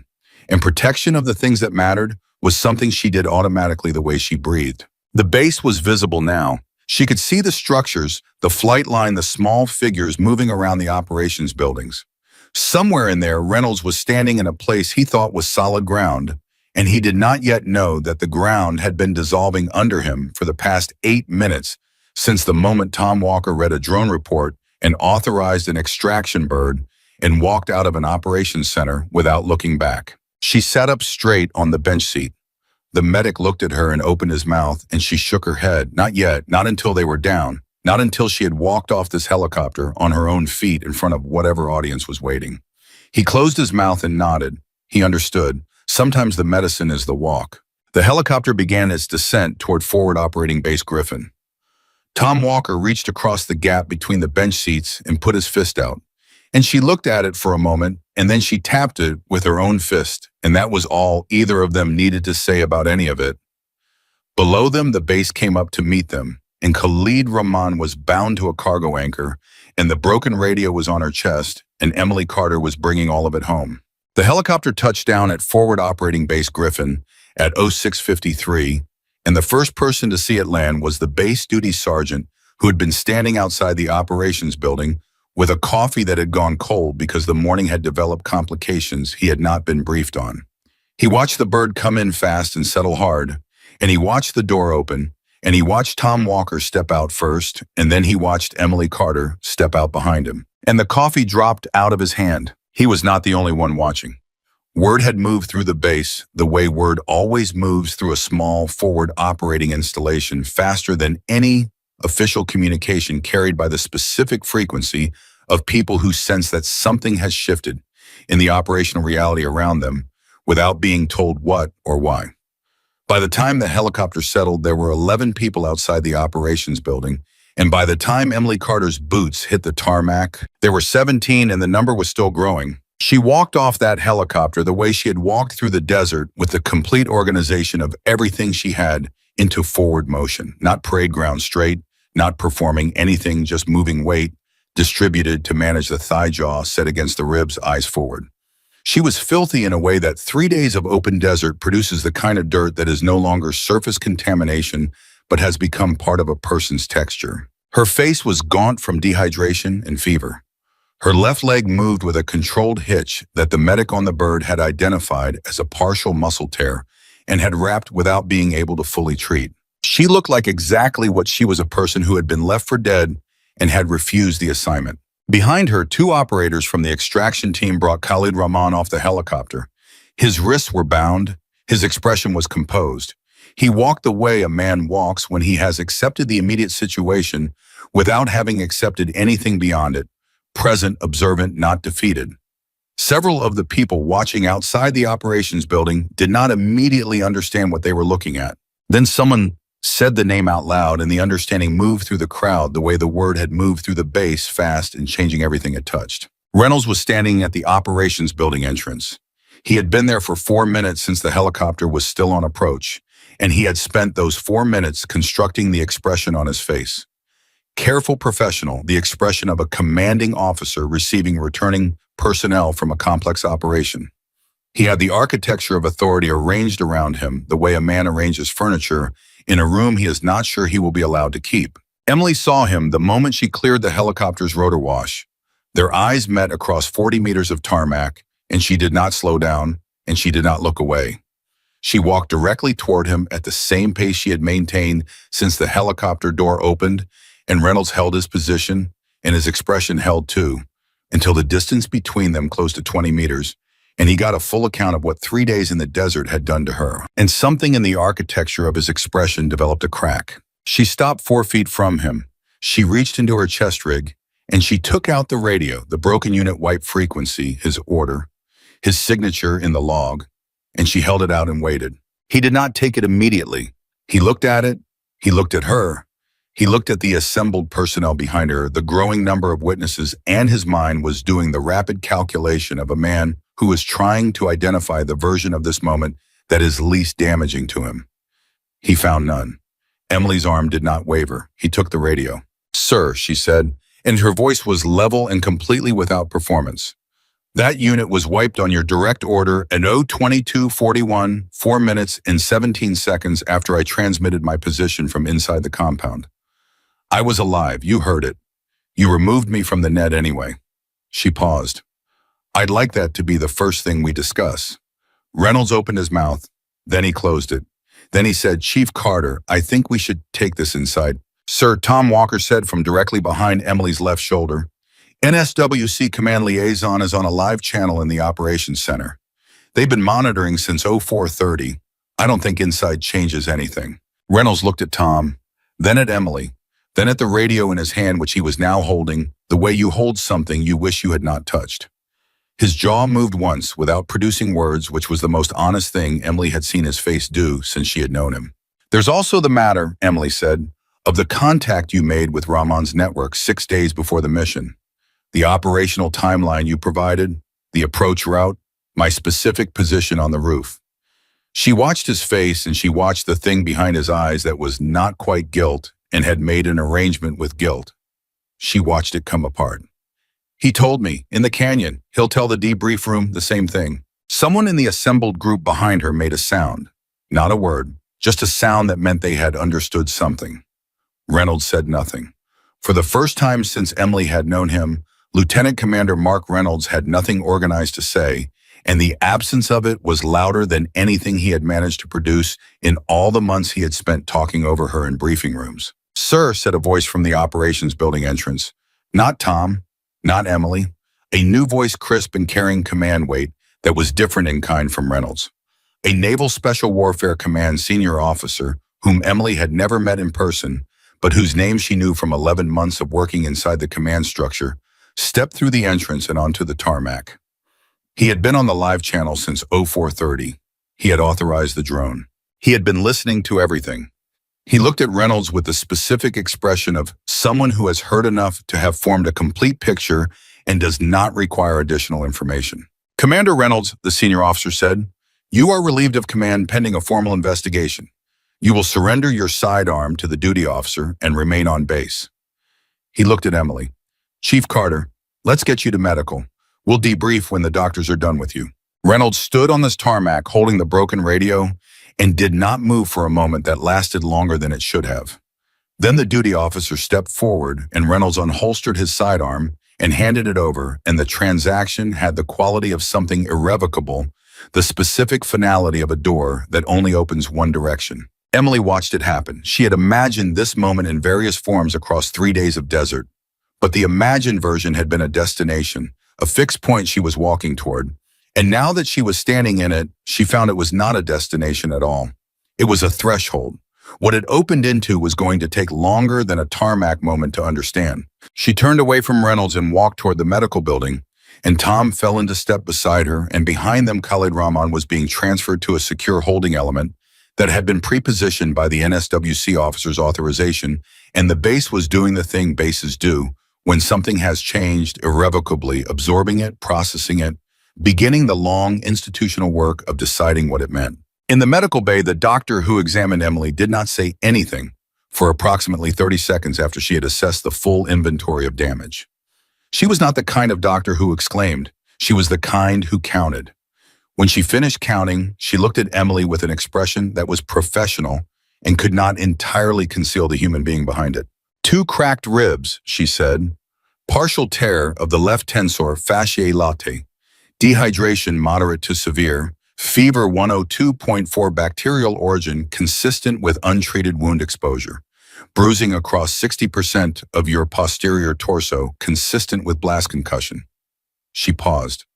You walked 26 kilometers. 23, Emily said. I found a water source at 11. The doctor looked at her for another moment. I'm going to start an IV line and I need you to not argue with me about it. I'm not going to argue with you about it. Good. The doctor moved to set up the line. The fever needs antibiotics immediately. The ribs need rest, which I understand is a complicated prescription given everything. The leg needs imaging to confirm the extent of the tear, and if it's what I think it is, you're looking at 6 to 8 weeks of restricted activity. Emily said nothing. 6 to 8 weeks. She filed it next to all the other information she was managing and let it sit there. Tom was in the doorway of the medical bay. The doctor had told him he could stay in the doorway, which was the medical equivalent of a compromise, and he was honoring it with the precision of someone who understood that arguing with the doctor was not available to him right now. He watched the IV line go in, and he watched Emily submit to it without expression, and he thought about the last 3 days in a way he had not permitted himself to think about them while they were happening, because thinking about them while they were happening would have produced a feeling that was not compatible with doing the things that needed to be done. She knew about the drone, he said to no one in particular. She signaled it. She was already thinking about how to get communication out. Of course she was, the doctor said without looking up. She disarmed a sentry at kilometer 14, took his rifle. Tom said it like he was still processing the data. She had 6 rounds and a knife. She went into a canyon with 9 armed men inside it. Walker, Emily said. Yeah. Stop narrating. He almost smiled. Sorry. She looked at the IV line in her arm and she looked at the medical base ceiling. And she thought about Khalid Rahman in a secure holding room somewhere in this base. And she thought about what he had told her in the canyon chamber. And she thought about what the debrief was going to look like when it happened. Because the debrief was the next thing that mattered. And the debrief was going to be the moment when what she had survived became a formal record rather than a personal experience. The senior officer, she said, the one from NSWC. Captain Hargrove, Tom said. He flew in at 0200 when I sent the log. He's been here since before you cleared the canyon. He heard everything on the tarmac. Everything. Good. She closed her eyes, not sleep. She was not going to sleep. Yet she could feel the debrief pulling at the edge of her awareness, like a tide that had not reached its full height yet. Just a moment of not looking at anything. Reynolds is going to try to construct a narrative where he panicked, where he made a bad call under operational stress and it wasn't premeditated. The log doesn't support that. No, the log doesn't. She opened her eyes. But the log is about the frequency wipe. The Rahman contact is different. That's not a bad call under stress. That's a prior arrangement. 6 days prior, that's something else entirely. She paused. That's the thing that gets him in a room that isn't a debrief room. Tom was quiet. You think he was working with them? I think he fed them a timeline and approach route in my specific position and asked them to ensure I didn't survive. Yes, I think he was working with them. She looked at the ceiling again. I think this has been going on longer than one operation. I think the reason Rahman was never where we expected him to be across multiple operations over the past 18 months, I think Reynolds is part of why. The doorway was very quiet. Outside it, somewhere in the base, the machinery of formal investigation was beginning to move, and its movement was the slow, heavy kind that does not stop once it starts. The debrief was held at 0900 in the Operations Center's main conference room with Captain Hargrove presiding. Two NSWC investigators presented J. AG officer from the command's legal element, who had also arrived overnight, and a classified recording system that Emily had been informed of and had consented to. Tom Walker was present as a witness. Reynolds was not present. He was in a separate room with his own JAG representation, which he had requested within 20 minutes of the tarmac and which told Emily everything she needed to know about how quickly he had assessed his situation. She sat at the conference table with an IV line still running into her left arm from a portable unit the doctor had permitted under the condition that she returned to medical immediately after the session, and she told them everything. Not in the order things had happened, in the order that built the clearest picture, which was a different order in which she had been organizing in her mind since the helicopter. She told them about the operational plan she had submitted, about Reynolds' modifications to it, about the specific position on the roof, and the documented vulnerabilities she had reported. She told them about the ambush and its character, the pre-planned lighting, the pre-positioned fighters, the RPG, from the exact angle she had flagged. She told them about the frequency wipe and its timing relative to her transmission, which they already had from the log, but which she walked through in detail because detail mattered in rooms like this one. Then she told them about the radio she had captured at kilometer 14. She told them about the traffic she had monitored about Rahman's movement to the canyon and about the 11 months of study that had made that traffic comprehensible to her. She put the captured radio on the table. One of the investigators bagged it immediately. Then she told them what Rahman had told her in the chamber. The room was very still when she finished that part. Hargrove had not moved in 4 minutes. The JAG officer was writing something and had been writing it for the same 4 minutes. Chief Carter, Hargrove said when she stopped, "I want to be precise about what you are alleging. You are stating that Rahman told you directly that Commander Reynolds made contact with his network 6 days before the operation." "Yes, sir." "And that Reynolds provided the operational timeline, the team's approach route, and your specific position on the Overwatch structure?" "Yes, sir." "And that Reynolds specifically requested that you not survive the engagement?" "Yes, sir. Those were the words Rahman used. Ensure she does not survive. He was specific about me, not the team." Hargrove looked at the investigator to his left. A look passed between them that Emily read, as this is larger than we came here to handle. She had expected that look. She had prepared for it by being precise, by being calm, by presenting everything she had in the order that made it most difficult to dismiss, because the thing about people who underestimate you is that they leave traces of it everywhere. And if you know what you are doing, you can use those traces to build a case that holds. "We're going to need to speak with Rahman," the investigator said. "He said he would tell you," Emily said. "He told me his reasons are separate from mine. I don't know exactly what that means, but I believe he'll follow through." Rahman did follow through.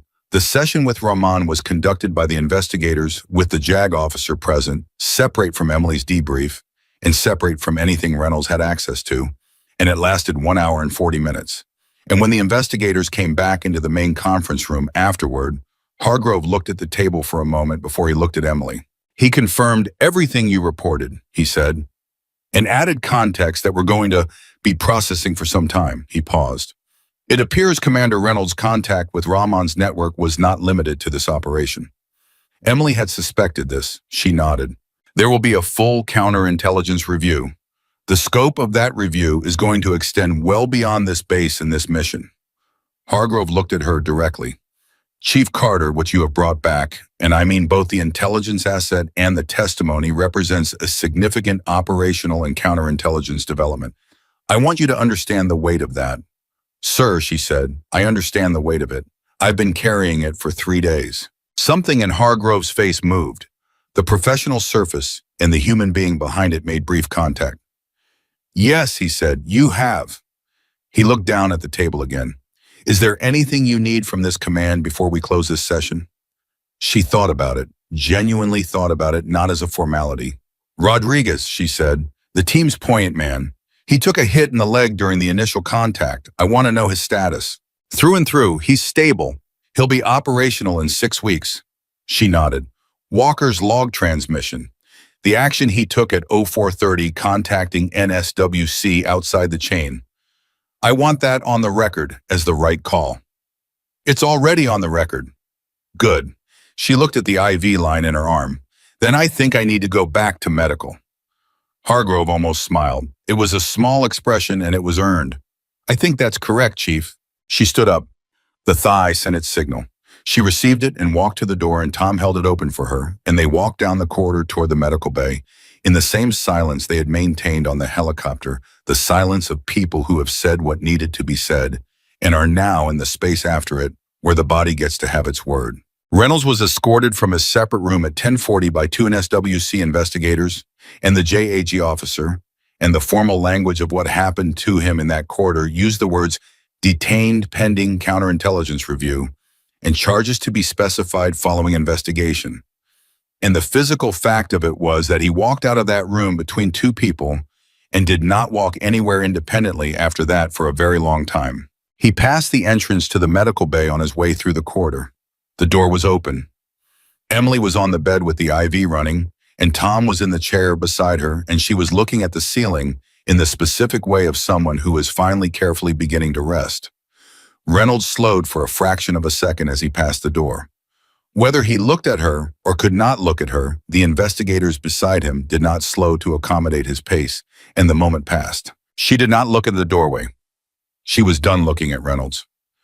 Everything she had needed from that confrontation had already happened on the tarmac in the moment she held out the broken radio and made him take it. That had been the last thing she needed from him, and she had it, and she was not going to spend any more of herself on his direction. The doctor came back at 11:15 to check the IV and look at the leg and inform Emily that the imaging had confirmed a partial tear and that the 6 to 8 weeks was not a suggestion, and Emily said she understood, and the doctor looked at her for a moment and then said, "You should sleep." "I know. Are you going to?" Emily looked at the ceiling. She thought about the desert. She thought about 23 kilometers of it, about the water at kilometer 11, about the fever arriving on schedule, about the sentry and his radio and his rifle, about the canyon entrance, in gray morning light, about Rahman in the chamber, saying, "You are real." I thought they were exaggerating. She thought about Tom on the helicopter transmitting the log at 0430, making the call, holding the line. She thought about Reynolds' face on the tarmac when he finally ran out of things to say. She thought about the broken radio now, in an evidence bag, in an investigator's possession, doing the work it had been prevented from doing 3 days ago. Carrying the signal, finally being heard. "Yeah," she said, "I'm going to sleep." She closed her eyes, and for the first time in 72 hours, her body believed her. She slept for 14 hours. Not the restless surface-level consciousness of someone whose mind refuses to fully release real sleep, the kind the body takes by force when it has been denied long enough. When Emily Carter opened her eyes, the medical bay was quiet, and the light through the window had the quality of late afternoon, and for 3 full seconds she did not know where she was. Then the IV line in her arm registered, then the wrapped thigh, then the specific ache of the ribs, and the 3 seconds of not knowing collapsed into complete recall, the way it always does when the body remembers before the mind finishes waking. Tom Walker was asleep in the chair beside her bed. He had not left. His arms were crossed, his chin was down, and he was doing the compressed, uncomfortable sleep of someone who refused to go somewhere more suitable because leaving felt like abandonment. She looked at him for a moment and felt something that she did not immediately name because naming it required more emotional bandwidth than she currently had available. She looked at the ceiling instead and took inventory. The fever was lower. She could feel the difference not gone, but banked the antibiotics doing the work the IV had been delivering for the past 14 hours. The ribs were the same. The thigh was stiff in the way that torn muscle stiffens when it is permitted to stop moving, which she understood meant the next time she stood up was going to require a renegotiation with her own body. She was thirsty. There was water on the table beside the bed. and she reached for it and drank half of it before she put it down. Tom woke up when she set the cup down. He did it the way operators wake instantly, fully, no intermediate state between asleep and present. He looked at her, and his face did the thing it had almost done on the helicopter and had been doing in controlled fragments since the tarmac. She looked back at him and let him have a moment with it. 14 hours, he said. I know. The doctor said that was the minimum acceptable and that she'd have preferred 20. How's Rodriguez? Tom blinked at the subject change and accepted it. Stable, complaining about the food, which the doctor says is a good sign. He's going to want to talk to you when you are cleared. Tell him I'll come when I can walk without the limp looking worse than it is. He's not going to care about the limp. I know, I care about the limp. She sat up carefully. The ribs registered their unchanged position on the matter. What's happening with Reynolds? Tom leaned forward in the chair. He's been transferred to a secure facility at Bahrain. The counterintelligence team from NSWC flew in last night, 4 of them senior. They've been going through his communications, his personal device, his operational files going back 22 months. He paused. Emily, it's bigger than we thought. She looked at him. How much bigger? They found contact records, encrypted, but the CY team cracked the layer last night. Reynolds had been in communication with a financial intermediary connected to Rahman's network for at least 14 months. There are payment records. He said the last 2 words carefully, the way you say something that changes the shape of a thing. He wasn't just feeding them intelligence, he was being paid for it. She sat with Riga then. 14 months. While she had been building the target profile, studying Rahman's patterns, mapping his communication habits, putting together the case that resulted in the mission, Reynolds had been on the other side of it. Taking money, protecting the man she was hunting, using his position to make sure the hunt never quite succeeded. And when she had gotten close enough that her continued existence became a liability to the arrangement, he had put her on a roof and called it operations. How many missions? She said. They think at least 6, possibly more. 6 that they can connect to specific communication events in the record. Tom looked at his hands. There were other operators, other people whose missions failed in ways that might not have been. He stopped, started again. They're reviewing everything. Emily thought about the 6 missions. She thought about the people on those missions who had come back having failed, carrying that failure, not knowing that the failure was constructed. She thought about the ones who might not have come back at all. The families need to know, she said. The JAG team is working that. It's going to be a process. It needs to be a priority. I know, I told them that. Hargrove agrees. Tom looked up. You were right about all of it. From the beginning. The moment you saw the position he put you in, you understood what it meant. I understood something was wrong, she said. I didn't understand the full scope of it until Rahman told me in the canyon. She paused. I keep thinking about that, about the fact that Rahman told me. He didn't have to. I had him bound. He was coming with me regardless. He volunteered it. He said he had his own reasons. Yes. She looked out the window. I've been thinking about what those reasons are. I think he wanted Reynolds exposed specifically. I think there was something in the arrangement that Rahman was no longer happy with, some agreement that Reynolds had broken, or some development that made Reynolds more of a liability to Rahman than an asset, and I was the most direct vehicle for the exposure he wanted. She looked back at Tom. He used me the same way Reynolds tried to use me, just in the opposite direction. Tom considered this. Does that change anything for you? No, Reynolds is exposed. The families get the truth. The missions get reviewed. The outcome is the same regardless of why Rahman talked. She reached for the water again. It doesn't make Rahman a good person. It makes him a person who made a calculation that happened to align with the truth. Those are different things. Tom nodded. He understood the distinction because she had taught it to him in various forms across 8 months of working together. The discipline of separating what a thing meant from what a thing produced. Because conflating them led to sloppy thinking, and sloppy thinking got people killed. She swung her legs over the side of the bed. The thigh made its renegotiation demand immediately. She breathed through it, and stood slowly and redistributed her weight and stood fully, and the thigh objected and was overruled. Doctor's going to have opinions about that, Tom said. The doctor can have them in person. She found her boots beside the bed and looked at them for a moment. Bending to put them on was going to be a conversation with the ribs. She had the conversation and won it, and straightened up and looked at Tom. I want to see Hargrove.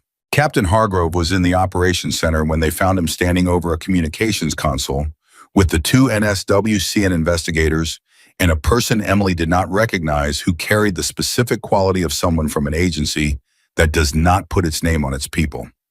Hargrove looked up when Emily walked in, and something in his face registered both the fact that she was upright and the fact that she probably should not have been, and he chose not to say either of those things. "Chief Carter," he said, "how are you feeling?" "Functional, sir?" She looked at the unfamiliar person. "Who is this?" Hargrove glanced at the person. "Someone who needed to hear what you brought back directly. We've been briefing for the past 2 hours." The unfamiliar person looked at Emily with the flat, evaluative attention of someone who processes people as information. "Chief Carter, what you recovered from the canyon, both the asset and the testimony, has opened a counterintelligence thread that goes beyond this theater." The voice was neutral, gender neutral, affect neutral. "We have questions." "I'm sure you do," Emily said. "So do I." She looked at Hargrove. "I want to know about the investigation timeline. I want to know what the formal charges against Reynolds look like and when they are being filed. And I want to know what's being done for the families of the people affected by the compromised missions." Hargrove looked at her steadily. "Those are 3 separate processes. The counterintelligence investigation has no fixed timeline. It goes as deep as it goes. Reynolds is facing charges under the Uniform Code of Military Justice that include conduct unbecoming dereliction of duty and conduct supporting the enemy under Article 104, which carries—" He paused. "The penalties are significant. And the families.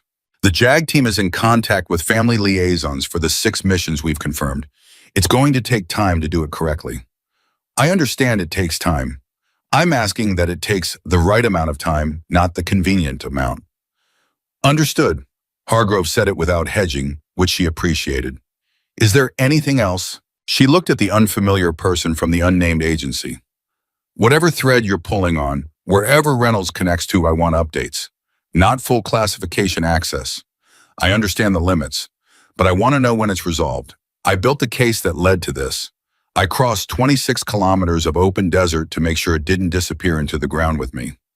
I'd like to know how it ends." The person from the unnamed agency looked at her for a moment, then said, "That's a reasonable request." It was not a yes, but it was not a no, and from that kind of person, the distance between those two things was smaller than it appeared. 3 days later, Emily was sitting with Rodriguez in the medical bay, his bed, his turn to be the one receiving the IV, and Rodriguez was doing what Rodriguez did when he was frustrated by physical limitation, which was talk. He had been talking for 40 minutes. Emily had been listening with the specific attention she gave to people she trusted, which meant she was actually listening rather than waiting for her turn. "The thing I keep getting stuck on," Rodriguez said, "is the briefing room. I'm sitting there and he's moving you to the roof, and I'm thinking, why is he changing the plan? The plan was good. Your plan was good, and he just moves you like it was nothing." He shook his head. "I should have said something." "You weren't in a position to say something," Emily said. "I was in that room, wasn't I?" Reynolds had rank authority in a manner that made questioning him feel like a larger act than it was. "That's a design dynamic. It's not your failure." Rodriguez looked at her. "You said something." "I said something and he talked over me and positioned me on that roof anyway." She looked at his leg wrapped and elevated. Saying something and having it change things are different events. You can be responsible for one without being responsible for the other. He was quiet for a moment. "Does it feel like enough saying something?" "It felt like the record I needed," she said. "When everything else happened, when they put it all together, there was documentation that I had flagged the vulnerability, that I had objected to the positioning. That mattered." She paused. "The record matters. Even when nobody acts on it in the moment, somebody always finds it later." Rodriguez looked at his leg. 6 weeks. 6 to 8. You're doing it in 4. "I'm doing it in 6 because the doctor is right and I'm going to be professional about it." She said it with enough conviction that Rodriguez smiled, which meant he knew it was approximately true and was willing to accept approximately true as the current answer. She stayed with him for another hour. When she left, she walked down the corridor toward the operations building, and she walked with less of the hitch than she had 3 days ago, which was information she stored and noted with the same detached precision she had applied to everything since the rubble. Progress was progress. You measured it, and you kept moving. The formal charges against Reynolds were filed on the 8th day. Emily was not in the room when it happened, but Hargrove told her afterward, and he told her the specific charges in the specific language the UCMJ used, and she listened to all of it, and at the end, she asked one question. Article 104, she said, aiding the enemy. Is that going to hold? The payment records and the communication logs together are substantial, Hargrove said. The JAG team is confident, and Rahman's testimony taken through proper channels is on record. He paused. It's going to hold. She nodded. She looked out the window of the office they were sitting in. Outside, the base was doing what it did, people moving between buildings, vehicles running their routes, the machinery of a forward operating installation processing one more day. The normality of it had felt strange to her for the first few days after the canyon. It felt less strange now. Not fully normal, she was not sure she had access to fully normal yet. And she was not sure fully normal was where she was pointed, but less strange, which was its own kind of progress. There's something else, Hargrove said. She looked back at him. NSWC is reviewing your operational record. The full record, your training evaluations, your target profile work, your performance documentation across 8 months with the unit. He looked at her directly. There is a strong internal recommendation that you be considered for a training and development role. Senior instructor level with input into program doctrine for female operator integration. She was quiet for a moment. Who made the recommendation? It came from multiple directions. The CI team after reviewing your case construction methodology. The drone operators who read your signal from kilometer 14 that's been written up as a fieldcraft example. And myself. He held her gaze. What you did in that desert, the decision-making, the resource acquisition, the target approach, the custody and extraction, that is the kind of operational thinking that needs to be taught. Not stored. Taught. She looked at the window again. She thought about the 11 months she had spent building the target profile, the briefing rooms, where she had been talked over the roof. She had been placed on the rubble. She had woken up in the 26 kilometers of desert. She had crossed with broken ribs and a torn leg and a fever and a purpose that had not dimmed for a single step of it. She thought about what it would mean to take everything that had been done to her and used against her and turn it into something that went forward into other people, into future operators, into a version of the institution that had failed her. That might be less likely to fail the next person. I want input into the curriculum, she said, not advisory, actual structural input. That's the offer. I want the program to include fieldcraft under compromised conditions, not classroom theory, real environment training for operating without support, without communications, without the network. Because the network fails, I am evidence of that. Agreed. And I want it on record formally that the target profile I built, the 11 months of case construction that produced the mission, is attributed correctly. Not to the mission that failed, to the outcome, to Rahman in custody, to the counterintelligence thread that's now pulling apart something that's been running for 14 months. That came from my work. Hargrove did not hesitate. It's on record. She looked at him. He was not a man who said things to make her feel better. He was a man who said things because they were true and because the truth in his experience was the only thing that held. She recognized the type because she was the type. Then yes, she said, I'll take the role. On the 14th day, the counterintelligence team released a summary finding classified. Not for public distribution, but she shared within the relevant command structures that connected Reynolds' communications to a financial network that had been funding a specific cell of Rahman's organization for 14 months. The finding identified 3 other American personnel at various installations who had received payments through the same intermediary. 2 were already under investigation. 1 had been flagged for monitoring. The thread that Emily Carter had pulled by refusing to stay dead in a Syrian compound had unraveled something that multiple intelligence efforts over 2 years had failed to identify, because none of those efforts had included someone positioned close enough to Rahman to have a direct conversation with him in his own stronghold. None of those efforts had included Emily Carter. Tom Walker read the summary in a secure briefing room and sat with it for a long time afterward. He thought about the briefing room 8 months ago, when Emily had arrived at the unit, when the team had assessed her with the varying degrees of respect and skepticism she had described to him once carefully without self-pity as the standard weather of being the first person to do something in an institution that was not sure it wanted the something done. He thought about what she had built in 8 months in spite of that weather, and what she had survived in 3 days in spite of everything else.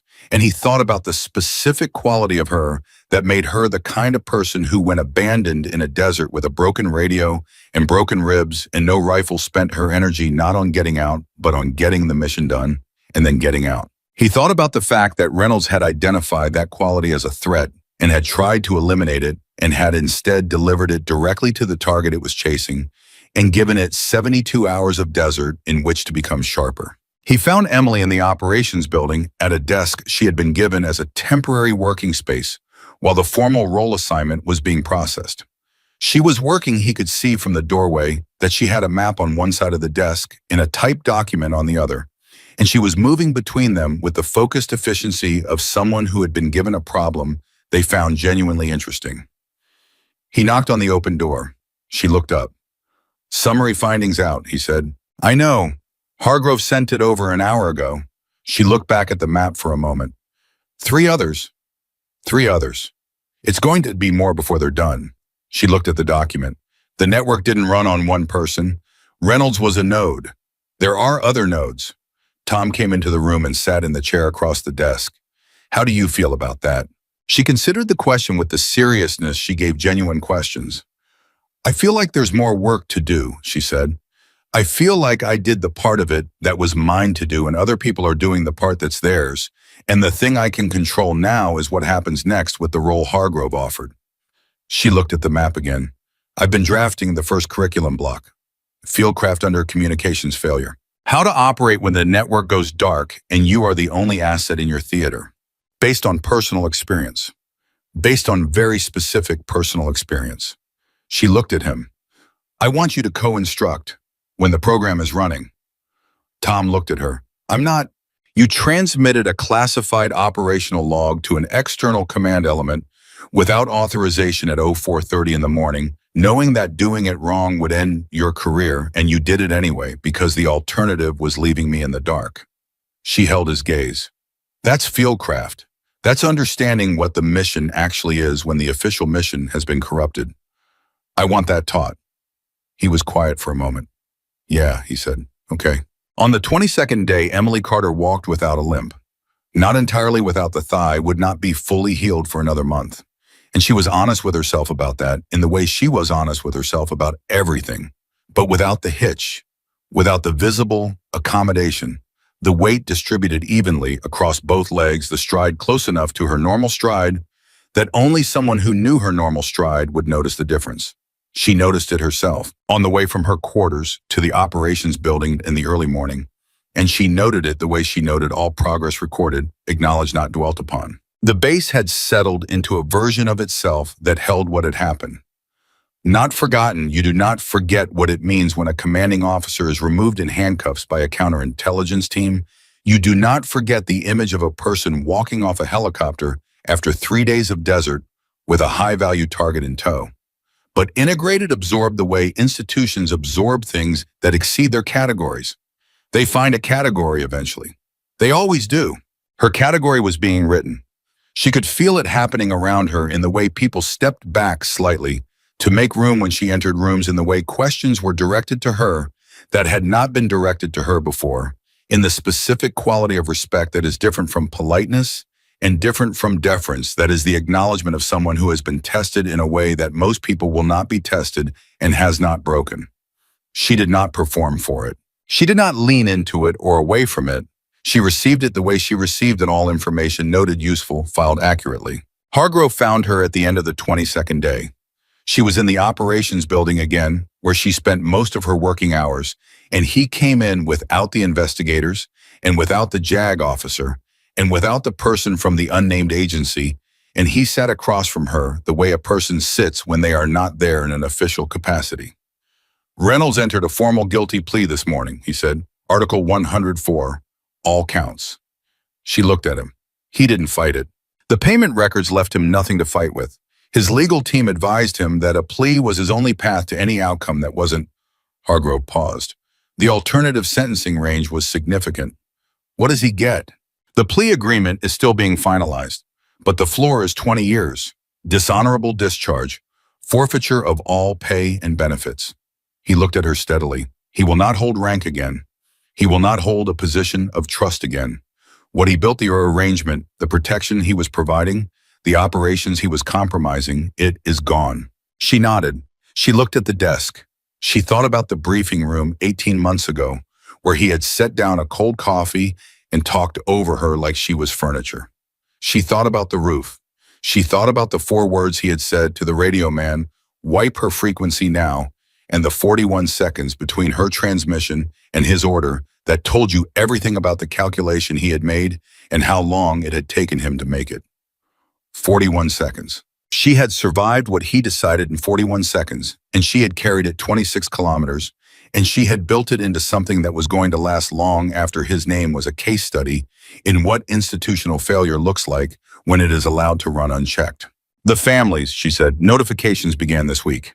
The first 3 families of compromised missions were contacted by JAG liaisons with full disclosure. It's going to be hard, it's going to take time, but they will know the truth. She nodded again. The truth. She thought about what truth cost, not in the abstract, but in the specific. The ribs that were still tight when she breathed deeply, the thigh that remembered the desert, the broken radio that was now in an evidence locker doing its final work. The 22 days between the rubble and this moment. The truth had cost all of that, and she looked at the cost clearly and without resentment, because resentment would have required her to believe the cost was avoidable, and she did not believe that. The cost was what it was. What you did with it was the question. She was building a curriculum out of it. That was what she was doing with it. Taking 3 days in the open desert alone and abandoned and not dead, and turning it into knowledge that would go into other people, into future operators who would carry it forward, into situations she would never know about, in theaters she would never see. And some of them, maybe many of them, would survive something because of what she had learned by surviving it herself. That was not sentiment. That was the practical alchemy of turning experience into doctrine, and it was the most important work she had ever been given, and she was going to do it with everything she had. Chief Carter. Hargrove was looking at her with the expression he had almost shown on the tarmac, the one where the professional surface and the human being behind it were making sustained contact. I want to say something that is not part of any official record. She looked at him. What you did, not just the canyon, not just the capture, the whole of it. The 11 months of case construction that nobody credited you for. The mission plan they modified to use against you. The roof. The 3 days. He held her gaze, and his voice was steady and direct in the way of someone who has chosen their words carefully and means all of them. It should not have taken all of that to prove what you were capable of. The institution failed you before Reynolds ever put you on that roof. I want you to know that I understand that. And I want you to know that what you built in spite of it and what you are building now matters in ways that will outlast all of this. The office was very quiet. She looked at Hargrove for a long moment. She thought about what it meant to have someone in authority say the true thing without packaging it or softening it or directing it toward their own absolution. She thought about how rarely that happened and how much it cost the person saying it and how right it was to say it anyway. "Thank you, sir," she said, and she meant it completely. She walked back to her quarters that evening in the last of the daylight, and her stride was even, and her ribs were quiet, and her mind was on the curriculum document waiting on her desk, the first block fieldcraft under communications failure. The section she had titled in her notes, "Simply when you are the only signal left, be a strong one." She had not been buried in that compound. She had not been erased from that radio net. She had not died in that desert or in that canyon or in any of the places Reynolds had arranged for her to disappear. She was the signal that kept transmitting. She had always been, and now she was going to make sure every operator who came after her knew how to do the same, knew how to hold the frequency when every authority above them had decided to cut the line, knew how to walk when every calculation said stop, knew that the mission did not end because someone with rank had decided it was over. The mission ended when you decided it was over, and Emily Carter had never made that decision. Not in the rubble, Not in the desert, not in the fever or the canyon or the tarmac or any of the 22 days after. She walked into the evening and the light held as long as it could, and then the dark came the way the dark always comes, and she kept walking, because that was what she did, and that was what she had always done, and no one, not Reynolds, not the desert, not 41 seconds of someone else's calculation had ever changed that, and nothing ever would.